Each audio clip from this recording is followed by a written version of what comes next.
நண்பர்களே, இன்னைக்கு இந்த வீடியோவில் நீங்கள் ரீல்ஸ் வீடியோவை எதில் எடிட் பண்ணுறீங்க? மொபைலில் நீங்கள் எடிட் பண்ணக்கூடிய நபராக இருந்தீங்கன்னா கண்டிப்பாக நீங்கள் ஒரு தேர்ட் பார்ட்டி அப்ளிகேஷனை நீங்கள் சேவ் பண்ணி அது வழியாக நீங்கள் எடிட் பண்ணி இன்ஸ்டாகிராமில் அப்லோட் பண்ணுவீங்க.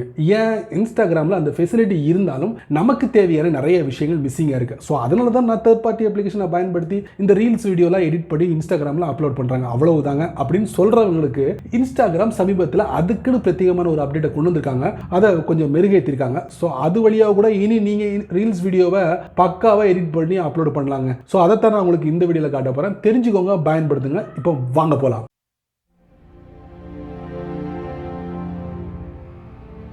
வீடியோ எடிட்டிங்க்குலாம் சாஃப்ட்வேரை நீங்கள் பயன்படுத்திருப்பீங்க. ஒரு தடவை நீங்கள் அந்த சாஃப்ட்வேர் எல்லாத்தையும் சைடில் வச்சுட்டு இன்ஸ்டாகிராமில் மறுபடியும் செக் பண்ணி பாருங்கள். இந்த ரீல்ஸ் வீடியோக்கு உண்டான ஃபெசிலிட்டிலாம் நிறைய இருந்துச்சுன்னா அங்கேயே நீங்கள் எடிட் பண்ணி அப்படியே நீங்கள் அப்லோட் பண்ணலாங்க. ஆமாங்க, அதைத்தான் நாங்கள் இந்த வீடியோவில் பார்க்க போகிறோம். வாங்க தெரிஞ்சுக்கலாம். முதல்ல நம்ம இன்ஸ்டாகிராமை ஓப்பன் பண்ணுவோம். இப்போ பாட்டம் கார்னரில் ரைட்டில் பார்த்தீங்கன்னா உங்களுக்கு ப்ரொஃபைல் பிக்சர் இருக்கும், அதுக்குள்ளே போவோம். இப்போ டாப்பில் பார்த்தீங்கன்னா ரைட்டில் ஒரு 3 லைன் இருக்கும், அதுக்கு பக்கத்தில் ஒரு ப்ளஸ் பட்டன் இருக்கும், அதுக்குள்ளே போவோம். இப்போ நம்ம வந்து ரீல் வீடியோவை நம்ம எடிட் பண்ணி போட போகிறோம் இன்ஸ்டாகிராமில். அதை நம்ம டச் பண்ணுவோம். இப்போ என்னுடைய ஃபோனில் ஆல்ரெடி வீடியோ இருக்குது, அந்த வீடியோவை இதில் கொண்டு வர போகிறேன். ஆட் கொடுத்துட்றேன். சரி, வீடியோ அதுக்கப்புறம் பார்த்தீங்கன்னா நெக்ஸ்ட் அப்படிங்கிற ஆப்ஷன் இருக்கும், அதை தட்டுறேன். இப்போ வீடியோ பார்த்தீங்கன்னா அப்ளை ஆயிடுச்சு. இதை பற்றி நம்ம நெக்ஸ்ட் கொடுத்தோன்னா டேரெக்டாக நம்ம இந்த மாதிரி சின்ன சின்ன ஷேர் பண்ணிடலாம். நீங்கள் அப்படி நான் பண்ண போகிறது இல்லை.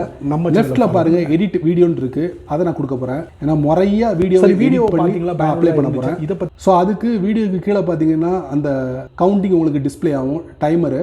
லெஃப்ட் சைடில் பார்த்தீங்கன்னா ப்ளே பட்டன் நீங்கள் பார்க்கலாம். கீழே பார்த்தீங்கன்னா வீடியோ கிளிப் இருக்குது, அதுக்கு கீழே பார்த்தீங்கன்னா ஆடியோ ஃபைல் உங்களுக்கு டிஸ்பிளே ஆகும். பாட்டம் லெஃப்ட்டில் பாருங்கள் எடிட் அப்படிங்கிற ஆப்ஷன் இருக்கு. நீங்க எந்த பகுதியில் கட் பண்ணணுமோ அந்த பகுதியில் நீங்க கட் பண்ணிக்கலாம். அதுக்கப்புறம் எக்ஸ்ட்ரா வீடியோ கிளிப் ஆட் பண்ணா ஆட் கிளிப் அப்படின்னு கொடுத்துருக்காங்க. போன்ல இருந்து நீங்க எடுக்கலாம், இல்ல கேமராவை பயன்படுத்தி நீங்க அடிஷனலா அப்ளை பண்ணலாம். அப்புறம் டெக்ஸ்ட் அப்படிங்கிற ஒரு ஆப்ஷன் கொடுத்துருக்காங்க. டெக்ஸ்ட் நம்ம தட்டினோம்னா மேல வித் கலரோட வித்தியாசமான ஃபாண்டோட நீங்க அந்த வீடியோவில் டெக்ஸ்ட்டை அப்ளை பண்ண முடியும். அதுக்கப்புறம் பார்த்தீங்கன்னா வித்தியாசமான ஸ்டிக்கர்ஸ் நீங்க அப்ளை பண்ணலாம். எக்கச்சக்கமான ஸ்டிக்கர்ஸ் ஆல்ரெடி இன்ஸ்டாகிராமில் இருக்கு. நீங்க அந்த நேம் வச்சு சர்ச் பண்ணி அப்ளை பண்ணலாம். அதுக்கப்புறம் பார்த்தீங்கன்னா எல்லாம் முடிஞ்சதுக்கு அப்புறம் பாட்டம் ரைட்ல ஒரு ஆரோ இருக்கு, அதை நம்ம கொடுத்தோம்னா டைரக்டா நம்ம வந்து ரீல் வீடியோவை ஷேர் பண்ணிடலாம். சரி நண்பர்களே, இந்த வீடியோவை நீங்க ரொம்ப பொறுமையை நீங்க வாட்ச் பண்ணிப்பீங்க. ஸோ இந்த வீடியோ ஒரு பயனுள்ள வீடியோவாக இருந்தால் 4 பேருக்கு ஷேர் பண்ணுங்க, அவங்களும் இதோட பலனை அனுபவிக்கட்டும். நீங்க நம்ம சேனலுக்கு புதுசாக இருந்தீங்கன்னா வழக்கம் போல வீடியோக்களை சப்ஸ்கிரைப் பட்டன், பெல் ஐக்கான் பிடிச்சா லைக் பண்ணுங்க, பிடிக்கலன்னா அன்லைக் பண்ணுங்க.